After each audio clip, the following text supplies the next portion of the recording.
नमस्कार, मैं राजीव चौरसिया। कहानी के दूसरे अध्याय में आपका स्वागत है। आकृति संबंध बना चुकी रहती है। अगला दिन होता है, उसका बॉयफ्रेंड ना फोन करता है, ना हेलो मैसेज का रिप्लाई देता है। फाइनली उसका व्हाट्सएप पे से डीपी हट जाती है और कॉल ब्लॉक हो जाती है।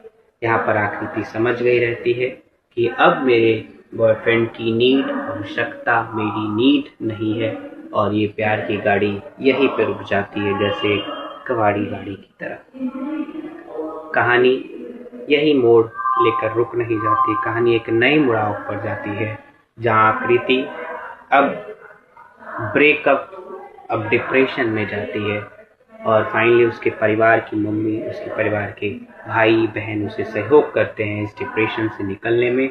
उसे आकृति को 6 साल लग जाते हैं इस डिप्रेशन से निकलने में। फाइनली 6 साल बाद उसका एक कॉलेज में एडमिशन होता है, और आकृति कॉलेज में क्लास रेगुलर करने जाती है। कहानी एक नए मुड़ाव पे तब आती है जब आकृति फर्स्ट सेमेस्टर का एग्ज़ाम देकर न्यू सेमेस्टर में जाती है, और उसी न्यू सेमेस्टर में एक सीनियर उनका आकृति को हेल्प करते हैं उसके एजुकेशन में, उसको फाइल्स में, उसके असाइनमेंट में।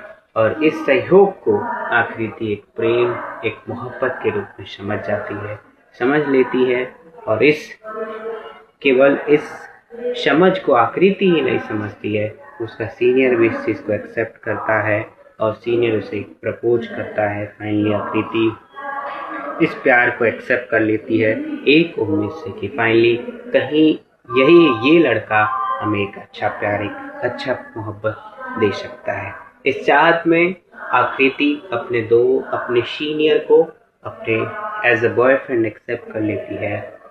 फिर कहानी शुरू होता है, एक प्रेम की नई गाड़ी स्टार्ट होती है। इस गाड़ी पर दोनों सवार हैं, एक अलग ही लेवल से, एक अलग ही प्यार के मोहब्बत के चाह से। एक तरफ आकृति टूटी हुई होती है, और एक तरफ उसका सीनियर उसे मदद करता है इस ब्रेकअप से निकलने, इस डिप्रेशन से निकलने में।